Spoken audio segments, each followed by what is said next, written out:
Sveiki, mano vardas Jonathan. Prieš savo mirties patirtį buvau verslo konsultantas ir aukšto rango vadovas technologijų bei rinkodaros srityje. Nebuvau geras žmogus, buvau manipuliatyvus, šaltas ir egocentriškas.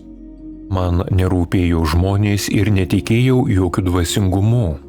Dažnai juokaudavau, kad jeigu Dievas ir egzistuoja, tai susitiksiu su juo tik po mirties. Mane gyvenime domino tik materialūs dalykai – pinigai, statusas, karjera ir nauda savo.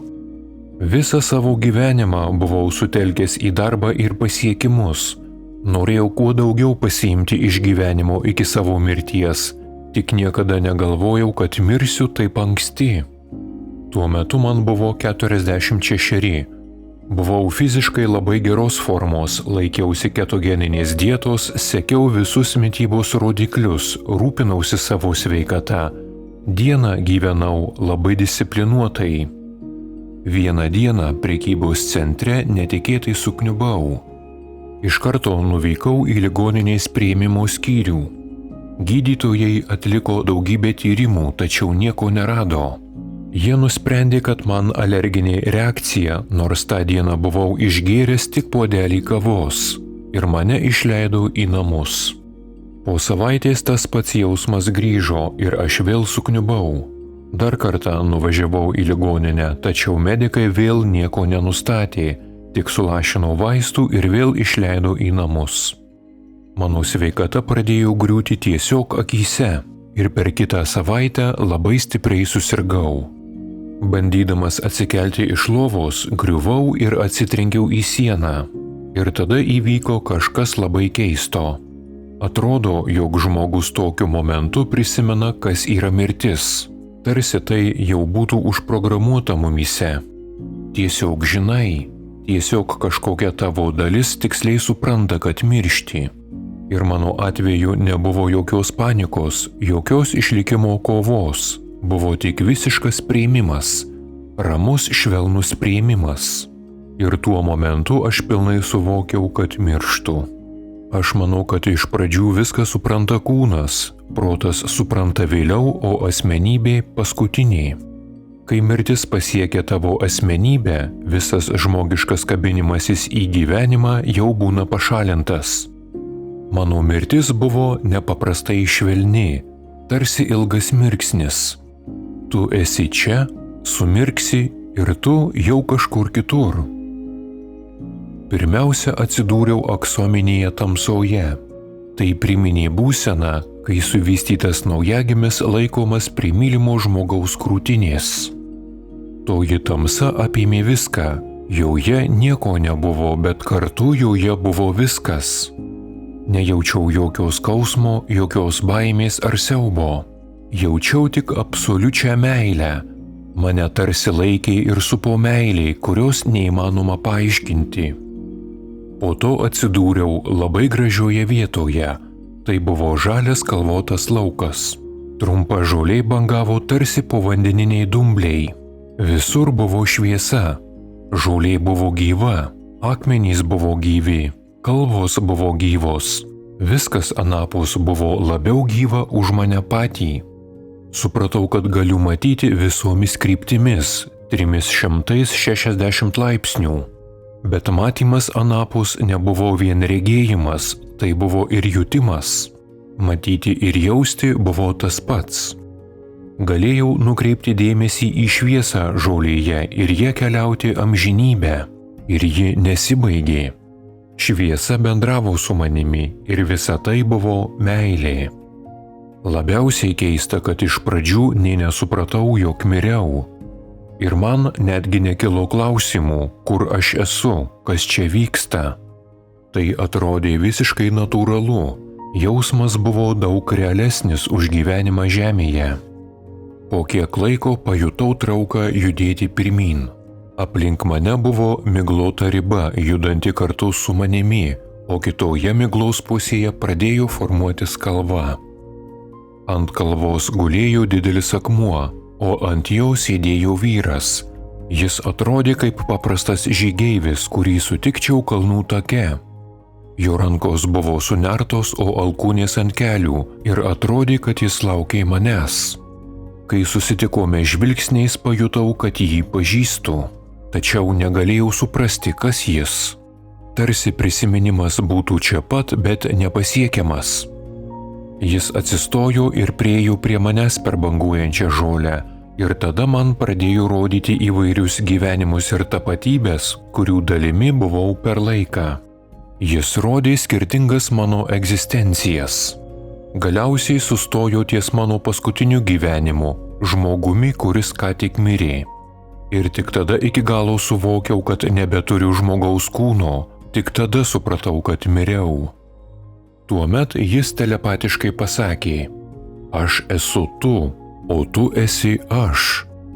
Ir kai jis tai ištarė, atrodė, kad sudrebėjo visa visata. Ir tą akimirką visiškai supratau, kas jis yra. Išvaizda jis buvo panašus į Jėzų, tačiau ne tas religinis Jėzus, kurį žmonės įsivaizduoja.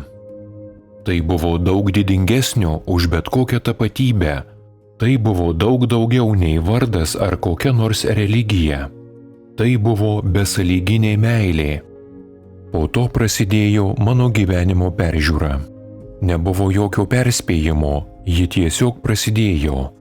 Pamačiau visą savo gyvenimą, ir gerus dalykus, ir blogus. Patyriau situacijas ne tik iš savo perspektyvos, bet ir iš kitų žmonių vidaus. Jaučiau, ką jiems reiškė mano žodžiai.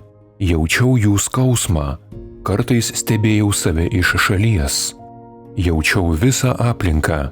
Viską veikė žmonių skleidžiama energija, pyktis ir nuodai, kuriuos mes liejame vieni ant kitų. Anapus supratau, kad laisva valia nėra tai, kuo mes ją laikome. Laisva valia tai būsena, ar miegi, ar esi pabudęs ir supranti, kas iš tiesų esi. Visa mūsų egzistencija sukasi tik aplink vieną pasirinkimą – mylėti save ir kitus arba ne. Ir visi kiti pasirinkimai kyla tik iš šio. Per gyvenimo peržiūrą man buvo parodyta, kodėl egzistuoja skausmas, kančia, džiaugsmas ir visi mūsų išgyvenimai. Visa tai skirta pažadinti mus. Tačiau mes nuolat vertiname patirtis ir jų nenorime, nors būtent jos skirtos parodyti mums, kas iš tikrųjų esame. Kančia nėra bausmė, ji yra kvietimas pabusti. Man buvo parodyta, kad niekas nevyksta atsitiktinai, absoliučiai niekas. Anapus nebeturi ego, kuris teisintų tavo veiksmus ir nebegali sakyti, taip pasielgiau, nes man buvo bloga diena. Anapus visi tie filtrai dingsta. Ir tu tiesiogiai patiri savo veiksmų poveikį. Tada supranti, kad tavo asmenybė ir kūnas yra tik laikinas biokostiumas. Gyvenimo peržiūros pabaigoje gavau pasirinkimą. Galiu pasilikti anapus arba grįžti ir padėti žmonėms. Bet tai iš tiesų net nebuvo pasirinkimas. Kai pajunti, jog visi esame viena meilė, neįmanoma nusisukti nuo kitų. Todėl pasirinkau grįžti. Ir tada viskas pasikeitė. Viskas sugrįžo į bekūnę būseną. Supratau, kad tas peizažas buvo tik meilės kupinas pasitikimas, sukurtas man suprantama forma. Tada patekau į tai, ką vadinu tuštuma. Ji buvo gyva, tačiau be formos. Pajutau, kad iš jos kyla visa kūrinyje. Ten gavau milžinišką kiekį informacijos, atrodė, kad tai truko amžinybę. Man buvo atskleista laiko prigimtis, realybė, sąmonė, tiesa, žmogaus esmė ir priežastys, kodėl vyksta įvykiai žemėje. Ir tada toje tuštumoje pasirodė šviesa. Ji vis artėjo ir didėjo, balta auksinė, bet kartu tokios spalvos, kurios neįmanoma nusakyti. Ji apėmė viską, tuštumą, mane ir tą būtybę šalia. Ir kai visiškai susiliejau su ja, supratau, kad ir aš esu ta šviesa. Mes visi esame jos dalys. Žmonės gali tai vadinti Dievu, Bet netgi žodis Dievas tam yra stipriai per mažas ir per paprastas, ir tai nesisieja su jokia religija. Toji šviesa žino viską, absoliučiai viską, kiekvieną lietaus lašą vandenyne. Ir kai toks beribis pažinimas nukreipia visą savo meilę tik į tave, jautiesi taip, tarsi būtum vienintelė egzistuojanti būtybė. Tai meilė, kurios neįmanoma apibūdinti. Ir būtent dėl jos mes vėl ir vėl grįžtame į gyvenimą. Kažkuriuo momentu pajutau, kad šviesa pradeda tolti. Atsidūriau tunelyje ir grįžau atgal. Jaučiausi tarsi lietaus lašas lėtai krintantis nuo medžio šakos. Tada supratau, kad vėl esu savo kūne. Po truputį plėčiausi į kūną. Pajutau pirmą širdies dūžį. Pajutau, kaip pradeda tekėti kraujas. Pajutau, kaip išsiskleidžia sugriuvę plaučiai. Pajutau pirmą kvėpavimą. Ir tada atsimerkiau. Atsistojau, o mano šuo, su kuriuo gyvenau 12 metų, pažvelgė į mane taip, lyg matytų svetimą žmogų. Nuo tos dienos viskas pasikeitė. Pradėjau jausti meilę, kurios anksčiau negalėjau pakęsti, ir dabar nešiojuosi ją savyje nuolat. Vėliau medikai nustatė, kad tulžies akmuo užblokavo lataką, sukeldamas sepsį ir daugybinį organų nepakankamumą. Vienas gydytojas pasakė, jums neįtikėtinai pasisekė, kad likote gyvas. Tačiau aš niekada gydytojams nepasakiau, kad buvau miręs. Į savo darbą nebegrįžau. Pardaviau viską, namą, daiktus, viską, ką turėjau. Visi seni santykiai mirė kartu su tuo žmogumi, kuris mirė tą dieną. Dabar gyvenu tik tam, kad būčiau meilės būsenoje ir dalinčiausi ją su kitais. Anapus gavau žinią. Imk tik tai, kas tau duota, ir nieko nepasilik sau. Nuo tada nebesivaikau nieko dėl savęs. Toji būtybė, buvusi su manimi anapus, niekada manęs nepaliko, ji nuolat šalia. Po grįžimo pradėjau nujausti ir matyti įvykius dar jiems prieš nutinkant. Tačiau visa tai ne tam, kad tapčiau ypatingu, o tam, kad galėčiau padėti. Tu negali protu pasiekti meilės, ją gali tik jausti. Visas gyvenimas nuolat kalba su mumis, bet mes pernelyg užsiėmę kasdienybę, kad išgirstume. Supratau, kad žmogus niekada nėra vienas. Šalia mūsų nuolat yra išėję artimieji, draugai ir netgi gyvūnai. Jie mato mus, tačiau mūsų neteisia. Jeigu nori kalbėtis su Dievu, nereikia ypatingų ritualų. Tiesiog užmerk akis ir pabūk tyloje. Dievas nėra kažkur toli ar kažkokiame pastate, jis yra čia kartu su tavimi. Dievas man yra dieviškas intelektas, visų dalykų šaltinis. Jis nėra miglota energija, jis yra gyvybė. Ir jis myli tave taip, lyg būtum vienintelis egzistuojantis kūrinys. Prieš mirties patirtį gyvenau pilnas įvairių troškimų ir po grįžimo supratau, kad troškimai nėra blogis. Jie tiesiog parodo, kur esi savo sąmonės kelyje. Svarbu yra neslopinti savo norus, o suprasti, kodėl jų nori. Šis žemiškas gyvenimas niekada nebuvo skirtas tobulumui. Jis yra skirtas pabudimui. Tobulumas egzistuoja anoje pusėje, o čia tik patirtis.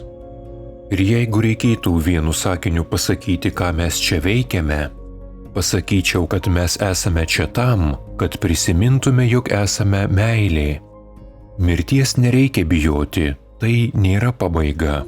Tai grįžimas, tai peržengimas per slenkstį į namus. Mes ateiname į šį pasaulį tam, kad pamirštume meilę, o tada ją vėl prisimintume. Ir visas mūsų gyvenimas tai kelias atgal į ją. Ir galiausiai svarbiausias dalykas. Laisva valia visada susiveda į vieną vienintelį pasirinkimą – rinktis meilę arba jos nesirinkti.